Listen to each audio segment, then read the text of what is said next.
तो श्रावस्ती जनपद में जैसे ही राप्ती नदी का जलस्तर घटा है, आपको बता दें कि कई गांव में कटान की समस्या शुरू हो गई है। वो गांव जो राप्ती नदी के मुहाने पर, जो राप्ती नदी के किनारे बसे हुए हैं। विकास क्षेत्र इकौना में ऐसे कई गांव हैं। आपको बता दें कि जैसे जगरावल गढ़ी हुआ, चैपरवा हुआ, बुतहा, मलौना, खसियारी, और इस वक्त आपको बता दें कि श्रावस्ती भिरगा के पूर्व विधायक असलम रायनी पहुंचे हैं विकासखंड इकौना के इटवरिया के मजरा लेबड़वा में, जहां पर आपको जानकारी होगी कुछ दिन पहले ग्रेट श्रावस्ती चैनल पर हमने खबर दिखाई थी कि लेबड़वा में बहुत ही तेज़ी से कटान हो रही है। और इस कटान को, इस गांव को बाढ़ से रोकने के लिए, कटान से रोकने के लिए टेम्परेरी तौर पर यहाँ पर काम भी करवाया जा रहा है। लेकिन गांव के लोगों का कहना है कि इससे कोई फ़ायदा नहीं होगा। 2-4 दिन अगर जमकर बरसात हो जाएगी तो जो भी कार्य करवाया जा रहा है ये सब राप्ती नदी में बह जाएंगे।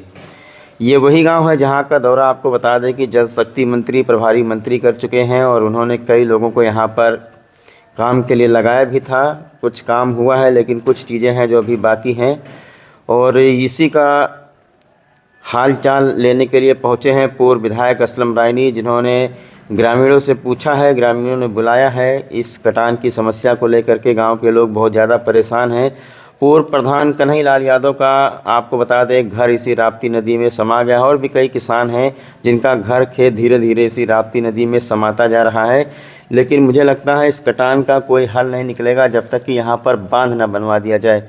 आइए सुनते हैं पूर्व विधायक असलम रायनी का क्या कहना है। चलो। विकास खंड इकौना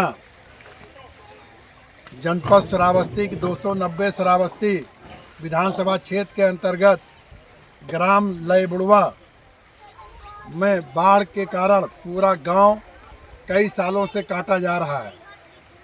यहां पर जल शक्ति मंत्री और प्रभारी मंत्री जी भी आ चुके हैं, लेकिन एक भी बोल्डर या पत्थर नहीं लगाया गया है, जिसके कारण कई गांव और सारे गांव के लोग बहुत परेशान हैं, बहुत मायूस हैं। मैं सरकार से और अपने जनपद के जिलाधिकारी महोदय से मैं अनुरोध करना चाहता हूं कि विकास खंड इकौना के लयबुड़वा गांव में आकर के गांव वासियों के, गरीब लोगों के यथास्थिति को देखें। इनका कोई भी मकान अगर 2 दिन बारिश हो जाए तो मैं समझता हूं कि 50 फुट तक ये गांव और काट जाएगा, जिससे जान माल का काफ़ी नुकसान होगा। खेत और जितने लोगों ने धान बैठा रखा है उनकी फसल चौपट हो जाएगी। मैं सरकार से और जिलाधिकारी महोदय से ये अपील करना चाहता हूं कि यहाँ के लोगों को जिनकी ज़मीन कट गई है उनको मुआवजा दें, और जिनकी फसल बर्बाद हो गई है उनको भी मुआवजा दें।